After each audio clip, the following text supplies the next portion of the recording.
right, ladies and gentlemen, we're back. Me and Marshall and Ant-Man. What's it been? Like, since we've done an actual podcast, it's been what, like 2 months? Yeah, it's been a while. Kind of like a little prediction video too, so it's nice. Yeah, not rusty. We got the first of one of 3 cards this week. I'm pretty happy. Really happy actually. So, and the first one starts with a bang. So every fight from the prelims to the main event could have been on a fight night main event. So it's looking really good, really good. I want to start us off with my boy. I know my boy fights first videos or the first fight. So yeah. So this is the greatest card the UFC has ever put together. People are giving me shit for saying that. I don't care what anybody says. It's better than UFC 100. It's better than UFC 200. It's better than the Anthony Smith versus John Jones card. I don't know about New York is my favorite card, Connor and Eddie Alvarez, but this is better than the BMF card. This card is ridiculous. Maybe I'm just getting a little ahead of myself, but we haven't had fights in so long, but I'm excited for this card. I'm excited. So I'll be in front of my TV, not leaving. I'm grabbing a 30 can of Budweiser for the Cowboy fight and stack. So I might not make it to the main event because I'll be night, but you know, no for 12. We're good. So start us off with the first fight. I'm tripping over my words here. We have Ryan Spann taking on Sam Alvey in a light heavyweight bout. Shout out to Sam Alvey, Combat Hour alumni. Yeah, he's a great dude, man. I love that guy. I gotta say, man, I'm going with Sam Alvey. He's gonna come and get the decision. Ryan Spann's tough though, tough fight, but Sam's had a little bit of a rough road. But when I talked to him, he seemed motivated, super ready to go. So I got Sam by decision. Spann is a huge favorite. He's a Fortis MMA guy. Fortis is kind of having a resurgence right now. They're going off. Jeff Neal is like leading the pack there, but I think Sam Alvey gets it done. Yeah, let's hope so. This light heavyweight fight usually is right. So that's interesting. That's a great fight to start the card. That's just an amazing way to start it off. That's the prelim. So wow.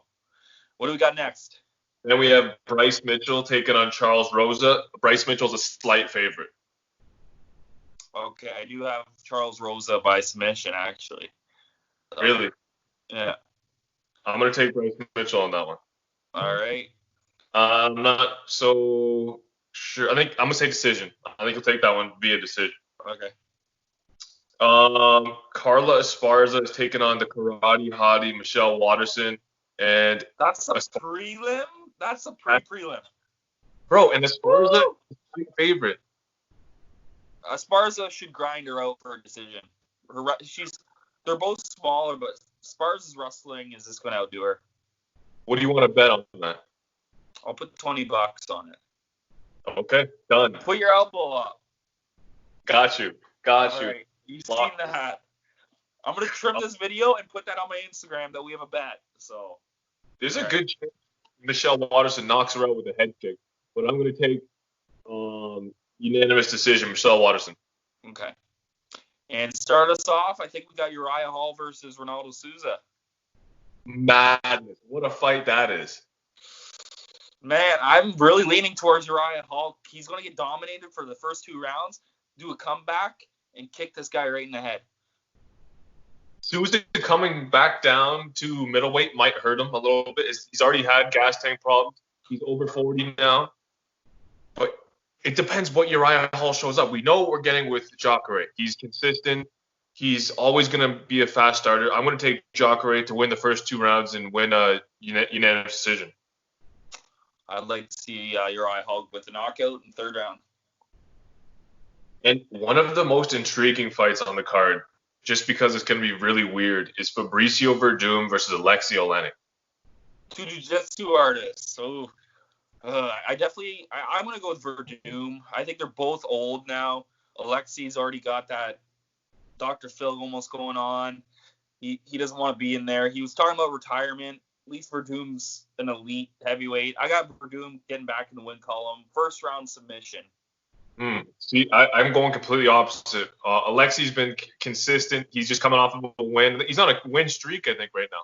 No, he lost 2 before that because he got knocked Oh. out by Walt Harris really quick. Right. Werdum's off of the dick pills. He's on a long layoff. I don't see him winning this fight. I think Alexei Oleinik will pull off the upset. What do you call it? Submission? It has to be Ezekiel choke, right? It has to be. Could you imagine if this guy submits Werdum? If it's ever gonna happen, this is the perfect opportunity. After what, 3 years off, 4 years off? Yeah, 3 years. So great. Okay, another ridiculous fight that could easily headline a fight night. Vicente Luque versus Nico Price in a rematch. What a fight. Who won the first one again? Luque won. I think it was unanimous decision, if I remember correctly. Well, Luque will win the unanimous again. Easy. Really? Yeah. Luque's a pretty big favorite in this fight. Yeah, he should win this pretty easily. I got Nico Price by knockout. I would like Nico to win, but I've seen more improvements in Nico's game lately. That Jeff Neal fight, he had good moments against Jeff Neal. He had a good win in his last fight. Who did he fight in his last fight? Up kick against James Vick. That wasn't his last fight, though, was it? Yeah. Was it? He always has these weird finishes. I think Nico gets it done in a weird fight because Luque is very technically sound, but he will go into a dogfight. Yeah, absolutely. I agree with you. But I agree with you. He'll go into a dogfight, but I think I got Luque, or whatever you pronounce his name. Okay, another rematch. Anthony Showtime Pettis taking on Cowboy Donald Cerrone. I was going back and forth with this fight. I actually got Pettis by the same way. You're going to get a second round TKO to the body again. If you notice anything about Cowboy's fights, is that his weakness is getting shot in the body. Pettis' best weapon is his shot to the gut, as we've seen before. He'll just land the same shot again. It should be the same game plan, and he's just going to drop him with a body kick again. We're going to see an older Pettis. So something to note here. Yeah, Pettis stopped him with a body kick the first time. That was like 5 years ago, though? No, 7. 7. Pettis is a slight favorite. This is at welterweight. They're both kind of going back and forth between welterweight and lightweight these days. They're both going downhill. They're both past it. Yeah, they're on the back 9 of their career for sure. I'm going to take Donald Cerrone. I actually want Cerrone to win, but I just think Pettis is going to win. And I'm a bigger Pettis fan. I just think it'd be better for the company for Cerrone to win because I think Cerrone could go on longer with a win than Pettis will in the future. I still stand by what I said. I think both of these guys, this fight doesn't make any sense because you're killing off a superstar with this. Like, if Cowboy goes on a 4-fight lose streak or Anthony Pettis gets stopped again, like, it's just not going to be good. They both should be traded to Bellator. Get some young talent from Bellator that is up and coming because these guys still have names. It could be you could use their name to get younger talent from Bellator. But I'm going to take Donald Cerrone. I don't see him losing 4 in a row. I don't see that happening. Split decision, close fight. When you say Cerrone's lost it, though, look who he's lost to. Right? Yes.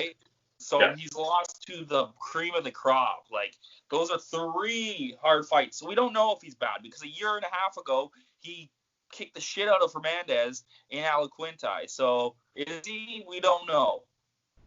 For sure. But if you look at Pettis, though, that's a good point because Cerrone has lost to the better competition. Pettis was getting his ass kicked by Wonder Boy, pulls the knockout out of his ass. Then he's fighting what's that guy's name? But he did. Carlos Ferreira is where he lost. I still haven't seen that fight, so I can't say how he looked, but I know he got choked. Dominated. Wow. And I don't see Cerrone losing to Ferreira. I don't either, no. So Style makes fights, so maybe I'm leaning towards more Cerrone. I'll go Cerrone. I changed my pick. You persuade me with your smartness. Cerrone by decision. Okay, we're moving on. I don't know why this is on the main card, but it is what it is. Greg Hardy versus Yordan De Castro. Wait a second. I don't even know if you still there. Can we just skip that fight? Okay, Greg Hardy knockout next. All right. We're not wasting our time here with those Dallas Cowboy cheerleader. My favorite fight on the card right here. by far my favorite fight on the card. Calvin Kattar taking on Jeremy Stephens. What a fight. That's going to be a barn burner. It's going to be a boxing match. Two boxers. One's more technical, and one's like or Zab Judah, just go in there, throw down style. This is going to be Timothy Bradley, Ruslan Provodnikov. This is going to be ridiculous. I think the thing is, it would be better if it was a 5-round fight because both of them have huge gas tanks. So we're kind of missing out on it. So it's supposed to be 5 rounds, wasn't it? Yeah, it was. But we're getting this fight. I do have Kattar by decision. Yeah, I think Calvin Kattar will win a split decision. I think there's going to be some close rounds. Calvin Kattar will win 2-1. I feel like Kattar's going to be winning a round, and he's going to slump, not put to sleep, but he's just going to get rocked one of those rounds. So it's going to be fun. It's Calvin Kattar's combination boxing versus Jeremy Stephens' overhand right. One of those things has got to go. I don't see either of them getting stopped in 3 rounds. But what happens if Jeremy Stephens – this is what, 4? This will be 4 in a row if he loses this? But he's lost to the best, too, and it's not like he's on a different – he'll be fine. He'll be fine, for sure. They'll give him someone after 4. He'll win 1. He'll look good. It's fine. Calvin Kattar is a minus 240 favorite. I don't know about that. It should be closer than that. Yeah, it's because Stephens hasn't won one of his last 4 fights. So. Yeah. Okay, and this is the battle of Wakanda right here. Francis Ngannou is taking on Yarinzo Rozenstruik. Oh, someone's going to sleep, boys. Or is this going to be another Ngannou versus Lewis? Don't do it. I don't want to hear about none of that. Don't jinx this. This is like Black Panther versus the Black Power Ranger. Like, this is going to be some good shit. I do have Ngannou knocking him out fairly quick, though, so it looks better than it is. He's too big. He's too strong. If you just compare the Overeem fights, Overeem was keeping Yarinzo at bay for 4 rounds. Still 10 seconds left, gets blasted. I think Francis will just walk him down and starch him. Done. I want to see Greg Hardy win and get Ngannou versus Greg Hardy. That brings up an interesting point right there, actually. If Francis wins this in devastating fashion, what happens? Like, does he get the title shot? Because are we going to get Stipe versus DC3? What's going on with this? Like, I think with COVID, it wouldn't be a good idea for Daniel to come back. The guy's getting old. He said if it goes by far, he's not going to fight again anyway. This thing won't end by fall, and he's not going to fight in the pandemic because he has family and stuff. I think his career is over now. So I think we will get the Ngannou-Stipe fight. I got a bad feeling for Stipe in the rematch. I don't. We both said Stipe would beat him in the first one. Let's see what happens on Saturday night, and then we'll talk about that. Anyways, Triple C, who became Single C because he's not the Olympic champion anymore, and he's not the flyweight champion, so he's the 135-pound champion, taking on Dominic Cruz. Did you see his transformation pic? No. Shredded. In 12-month cut, it's scary. Look it up after this. It's just a very bad style matchup for Triple C. Cruz is getting that title back fairly easy, actually. He's going to outpoint him 49-45. I don't think he'll be able to hold Cruz down. No one has. Cruz is a lot bigger. This is going to look like a real bantamweight with good, fast movement. He's just going to outpoint him. It's going to look like he's not going to be able to out-wrestle him. He won't outbox him. Cruz is too awkward. New champion. Okay. So that would make him a 3-time bantamweight champion, would it not? Yeah, the greatest of all time of the division already. So he already is the greatest of all time of the division. But anyways, I hope Cruz wins, but I think Cejudo pulls this one off. You want to know why? Mm-hmm. Like you said, yes, the wrestling isn't. You like seeing a stupid snake jump in the air, and you want that shit to keep going. Let me explain. So they were wrestling partners in the University of Arizona, I'm pretty sure. Cruz said that they didn't train together a lot, but they were in the same room. But that being said, Henry Cejudo has been consistent. He's been active. He's been fighting. He's coming off of a shoulder surgery, but he's still been active. Dominic Cruz is coming off of like a 3.5-year layoff, right? Or 3 years or something. Yes, he did it before, but last time he didn't come back and fight the champion. He came back and he fought the number 9 ranked guy. Am I wrong about that? No. Oh yes, he came off and beat Takeya Misazaki, you're right. But then he took 2 more years off after that fight, and then he beat TJ Dillashaw to counter your... Right. So Right. he's very good when it comes to ring rust. It doesn't really affect Dominic Cruz as much as people think. He's what, 34 years old now? Yeah. He's But getting he's smart. old. He's not old. He's not old, but he's getting older. He didn't do this in his mid-30s.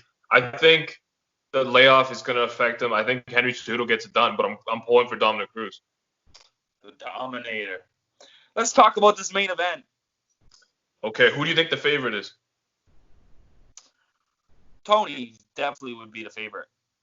Yeah, it's really close, though. So we got Tony El Kakui Ferguson taking on Justin the Highlight Gaethje. Tony's only a minus 180. That's close.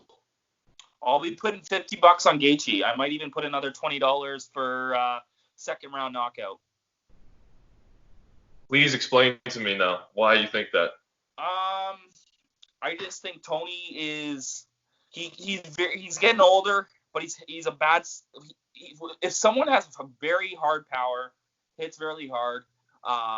When Tony gets hit by people who aren't powerful, he's been dropped before. Lando Veneta, Kevin Lee, people have rocked him before in the future. People like Justin Gaethje and Conor McGregor, if they touch Tony Ferguson, this is a bad style matchup. He's going to get put to sleep. They're not going to let him wake back up. It's just going to be Gaethje knockout, and it's going to happen. Okay. People are looking at Justin Gaethje like he's some murderer, like he's doing something that we haven't seen before. He knocked out James Vick. Okay. He knocked out Cowboy Cerrone. Oh, nice. He also knocked out Barbosa. These guys stay getting knocked out. This is not anything new. I'm not impressed by that. Look at the streak that Tony Ferguson is on. Okay, that's what I'm impressed with. People seem to forget that it was only 2 years ago that Gaethje lost back-to-back knockout losses to Dustin Poirier and Eddie Alvarez. That's true. I don't see this fight being close after the second round. The first 2 rounds, Gaethje will be in the fight because he comes out hard. No one stops Tony, though, after a second round. But Tony is a slower starter, but he still has moments early. I see him weathering the early storm from Justin and just busting him up. The ref is going to have to stop the fight because it's going to look like a Picasso painting. He's going to be bleeding out of it, places you've never even seen before. A Picasso painting. Oh, God. All right. Well, I got second round, Gaethje. You got Tony Ferguson. Let's make some money or lose some money. I don't know. But I'll go 10 on that fight. All right, sounds good. So we got a $30 bet on here. I want that e-transfer in the pocket. You're not taking my earnings this week, buddy. All right, buddy. Anything else to talk about? I have the winners of the giveaway. I'll announce them tomorrow. So okay. I'll post this video. Yeah. And so if you win, I'll email you. So I gave it a little bit longer just to get some more people on it. So yeah. All right, guys. Keep watching, and we'll be doing a video for the next card too.